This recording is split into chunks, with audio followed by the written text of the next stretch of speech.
Syria, it's not Hezbollah, it's a regional superpower in military terms. With an arsenal of ballistic missiles, explosive drones, proxy militias spread from Lebanon to Iraq, Iran's... While the Israeli Prime Minister Benjamin Netanyahu made his second visit to the White House this year, Israel continued to bomb Gaza. There seems to be no end to this war, although America says it wants an end to the war in Gaza. Continued displacements and bloodshed. Till when? The following report answers this question.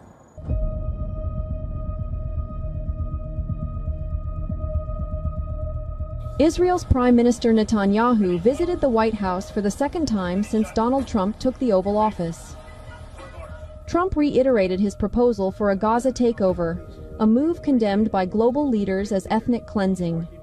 Well, you know how I feel about the Gaza Strip. I think it's an incredible piece of important real estate, and I think it's something that we would be involved in, but, having a peace force like the United States there, controlling and owning the Gaza Strip would be a good thing. While Israel's Prime Minister stays non-committal to a ceasefire in Gaza, the U.S. president wants the war to end sooner than later. I'd like to see the war stop, and I think the war will stop at some point that won't be in the too distant future. Right now we have a problem with hostages. We're trying to get the hostages out. We got quite a few of them out, but it's a long process. It shouldn't be that long. We are now dividing the strip and increasing the pressure step by step so that they will give us our hostages. And as long as they do not give them to us, the pressure will increase until they do. We are determined to achieve the objectives of the war, and we are acting relentlessly and with a clear line and a clear mission. And with God's help and that of our heroic soldiers, we will also achieve them. It has been 6 weeks since Israel completely cut off all supplies to the 2.3 million residents of the Gaza Strip. Food stockpiled during the ceasefire at the start of the year has all but run out. We forgot about chicken, we forgot about fish, we forgot about chicken wings and meat. We forgot them, there is no food. Where do we get food from? The crossing is closed. Where to get food and drinks from? That's it. We are being humiliated. He wants to kill us slowly, and we will die slowly. This is what he wants, to kill us and close on us. We've forgotten about all food. Israel is now slicing Gaza to control large swathes of its territory. Recently, Israel's Prime Minister announced the creation of Morag, or what he calls a security corridor. After raising land to expand its buffer zone, reports suggest Israel controls 50% of the Palestinian enclave. If the crossings don't open, people will die from the lack of food. Human rights group and experts say the land Israel holds includes a corridor that divides the territories north from south. They add that it could be used for wielding long-term control. So our statement today does take our concerns to a new level, that the cumulative effect of what is happening in Gaza today, the death, the destruction, the displacement, the denial of access to basic necessities within Gaza, and the repeated suggestion that Gazans should leave the territory entirely, raise real concerns as to the future viability of Palestinians as a group in Gaza. Hundreds of thousands of Palestinians used to live in the land that now makes up Israel's buffer zone, an area that was key to Gaza's agricultural output.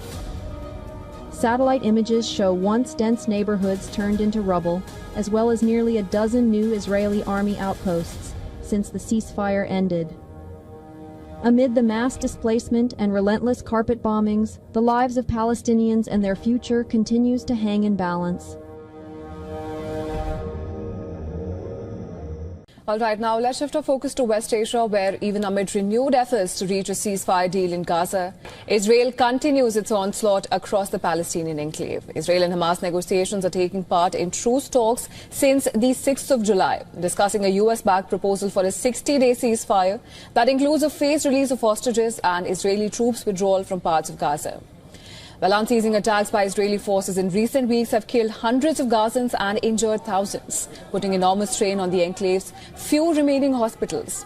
Now, the United Nations has expressed alarm that children are paying the price of war. Findings say that at least 10 children lose one limb every day on average. where Palestinians are faced with an impossible choice to decide whether they will die of hunger or while they're queuing up for their food ration. Do you evacuate one more time, forcibly displaced again and again, and get killed on the way, or stay put and get killed where you are? Every decision they are making while we speak is a life and death decision. Every single day, every single hour, every single minute. But it is a Russian roulette with a bullet in almost every chamber. Italy's Prime Minister Giorgia Meloni slammed deadly strikes on a Catholic church in Gaza, which killed 3 people, calling Israeli strikes on civilian infrastructure as unacceptable. Now, Italy added that no military action can justify Israel's actions, especially in a place of worship. Now, dozens of injured Palestinians were rushed to the hospital after Israeli shells hit Gaza's sole Catholic church. The Latin Patriarchate, which oversees the Holy Family Church in Gaza, said that parish priest Father Gabriel Romanelli was among the injured in the attack.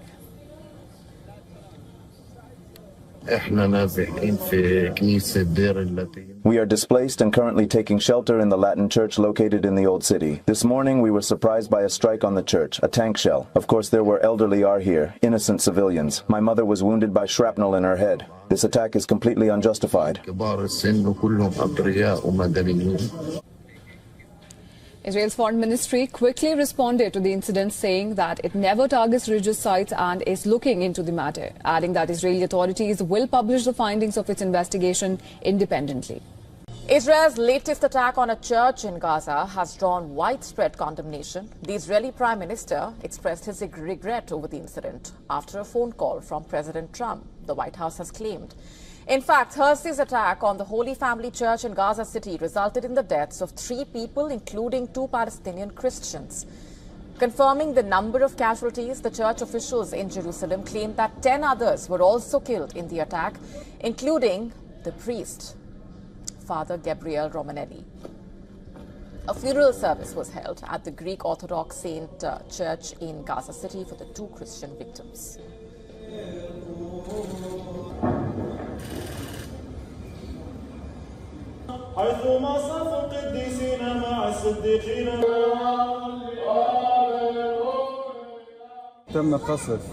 The Holy Family Church's displacement center, the Latin monastery, were bombed at 10 o'clock in the morning as worshippers were leaving the church after the prayer ceremony.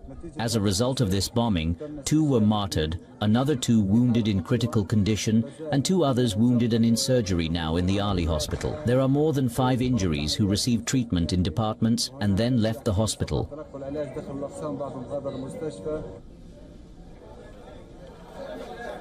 Following the attack, the White House confirmed that President Trump called Netanyahu to address the Israeli strike on Gaza's sole Catholic church.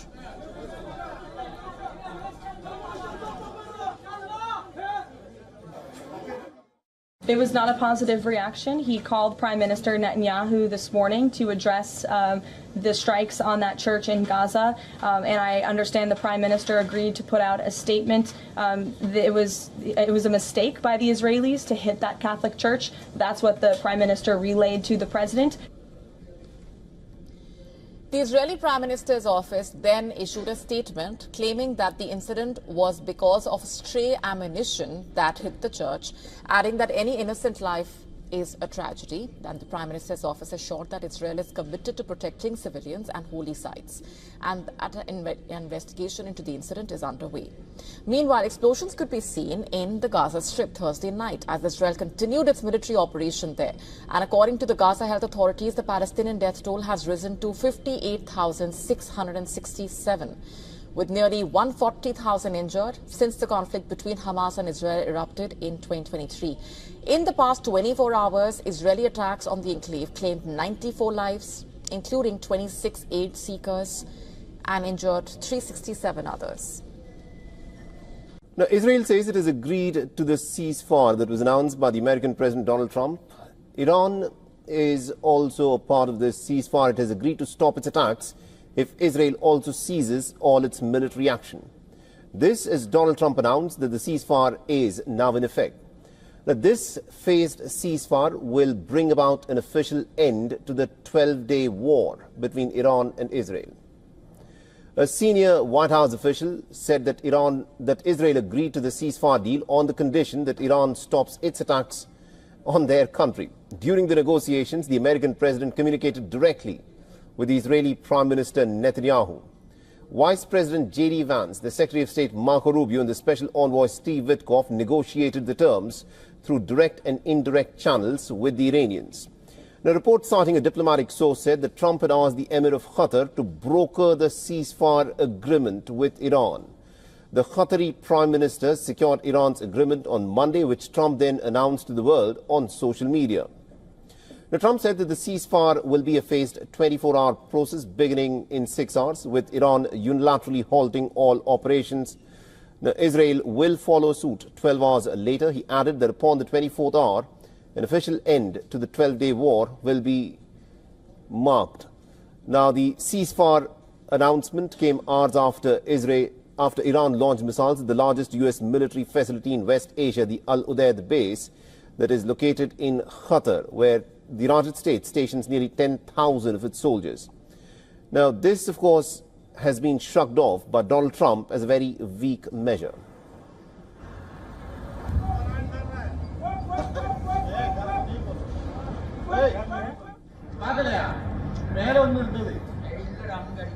Now, calling for a de-escalation, Trump thanked Tehran for giving advance notice for the barrage. Now, Trump, in fact,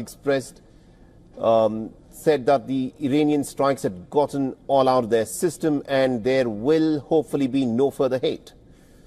Now, Iran's National Security Council has confirmed having targeted the base in response to the American aggressive and insolvent action against Iran's nuclear sites and facilities, but it has further added that the number of missiles that was launched is the same as the number of bombs that the Americans had dropped on Iran, a signal that it had calibrated its response to be directly proportional to what the United States did, rather than to be an escalatory action. Now, Iran is yet to officially agree to the ceasefire, but it has said that it will not retaliate further if Israel stops its attacks. Foreign Minister Abbas Araghchi said that if Israel stops its aggression no later than 4 a.m. Tehran time, then we have no intention to continue our response afterwards. He said that any final decision on the cessation of our military operations will be made later. Israel, meanwhile, has said that it has agreed for the ceasefire. The Israeli government claimed that it has achieved all objectives in the war with Iran and has removed the dual existential threat of Iran's nuclear program and Iranian missiles. But Israel also has warned that it will retaliate if Iran violates the ceasefire.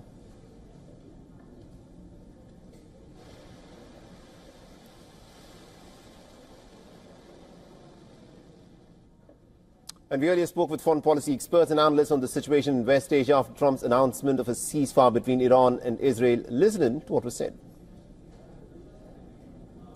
Yes, actually, after 12 days of the military confrontation between Iran and Israel, the first of kind that we witnessed during the last decades, the U.S. President Donald Trump declared a ceasefire, and later Israel and Iran said they are ready if the others didn't violate the ceasefire, then they will respect it.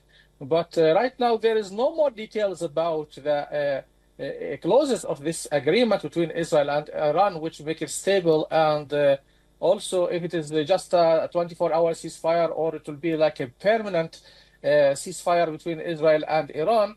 So all the observers are watching what's happening at the moment, and since this morning right now we witness stop of military operation between Israel and Iran on the ground, but still cautiously watching what's going to happen on the ground, and for more details from President Trump about this agreement.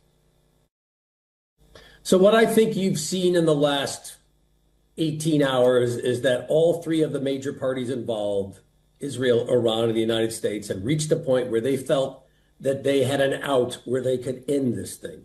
I think the Iranians' calculus was, we've done what we need to do. We've shown resolve. We're in a position to stop. I think the U.S. felt we've shown our ability to stand up to this punch from Iran. We've significantly impacted the long-term ability of Iran to create a nuclear weapon within the current structure and the current program. And for Israel, I think their calculus was, we've reached a point where we've achieved our objective. So I think all three parties felt we're at a point where we can stop and we can all use a narrative that effectively claims victory in some ways. A fragile truce announced by US President Donald Trump hangs in the balance. Iran and Israel continued to trade fire even after that ceasefire came into effect, and explosions rocked Tehran after the ceasefire was announced. Iranian media said that northern city of Babulsar was attacked by Israel. Israeli army radio confirmed the attack on Iranian military radars near Tehran. In Israel, Iranian strikes rocked Beersheba. And these are the images of destruction in southern Israel's largest city. Israeli authorities claim at least 4 people killed after an Iranian ballistic missile struck a residential building in Beersheba. They said that Iran launched missiles into Israel's airspace more than 2 hours after the ceasefire was supposed to take effect.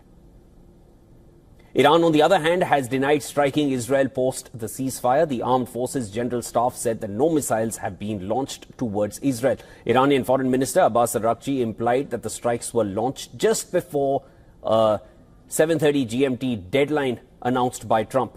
US President Donald Trump, on the other hand, has appealed for calm. He has assured that Israel will not attack Iran. On being asked about what Israel has claimed, Trump has said that he is unhappy with Israel. I'm not happy that Israel's going out now. There was one rocket that I guess was fired overboard. It was after the time limit, and it missed its target. And now Israel's going out. These guys got to calm down. Ridiculous. I didn't like plenty of things I saw yesterday. I didn't like the fact that Israel unloaded right after we made the deal. They didn't have to unload. And I didn't like the fact that the retaliation was very strong. But in all fairness, Israel unloaded a lot. And now I hear Israel just went out because they felt it was violated by one rocket that didn't land anywhere.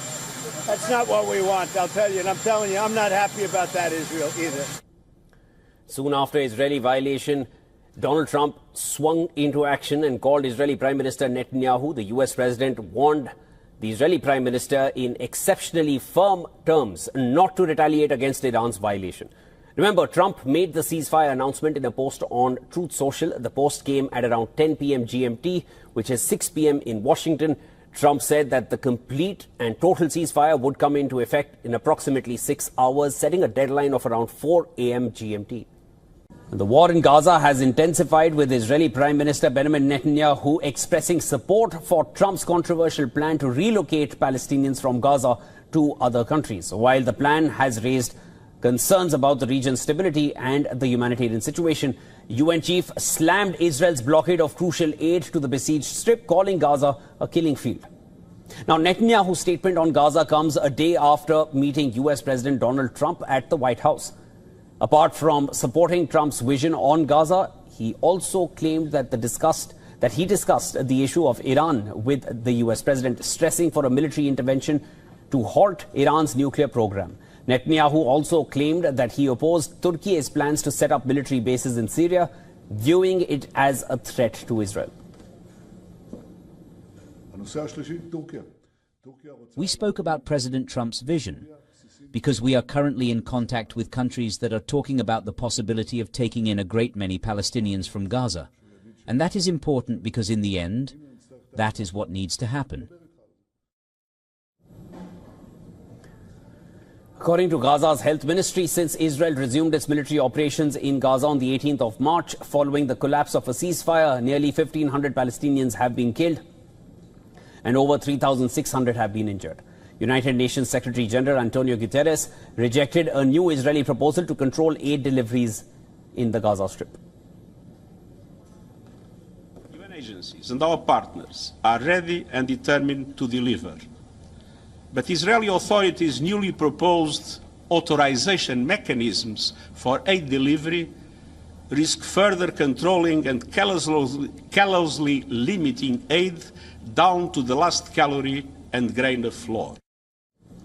No aid has been delivered to the Palestinian enclave of some 2.1 million people since March 2nd. The Israeli military agency that coordinates aid last week met with UN agencies and international aid groups and said that it proposed a structured monitoring and aid entry mechanism for Gaza. According to reports, a Hamas official said that it was necessary to reach a ceasefire in the Gaza Strip 3 weeks after Israel resumed bombardments.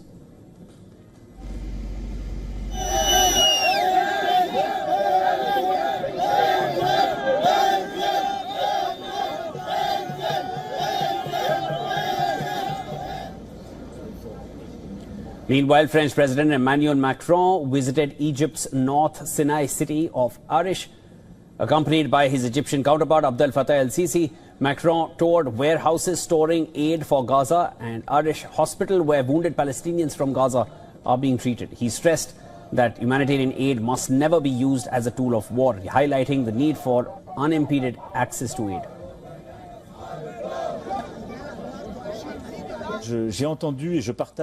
I have heard and share the concerns expressed by both United Nations agencies and non-governmental organizations. Humanitarian aid operates under specific rules that are based on non-discriminatory access, because we are there to help women and men, children and the elderly, regardless of who they are or where they come from.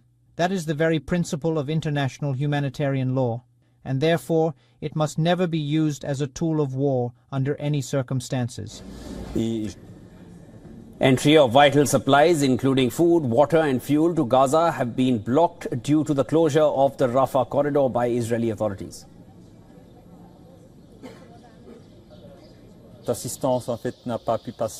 This aid has not been through since March 2nd, after the Israeli government barred humanitarian assistance from going through the 3 checkpoints that were in use during the ceasefire.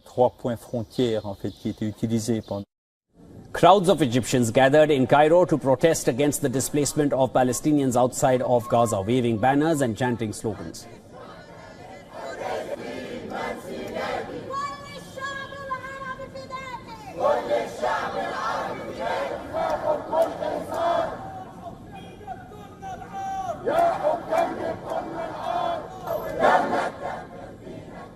And in other news, US President Donald Trump is reportedly pushing Israeli Prime Minister Benjamin Netanyahu to wrap up the 20-month conflict with Hamas in Gaza, following the success of the 12-day-long conflict between Iran and Israel.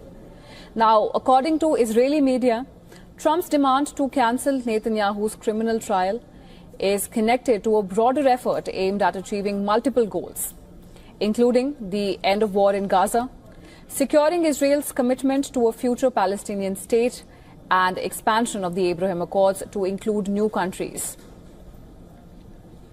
Now, a report by the Israel Hayom newspaper that claimed that Donald Trump raised the matter in a phone call with Netanyahu on Monday, while U.S. Secretary of State Marco Rubio and Israel's Strategic Affairs Minister Ron Dermer both participated in the call.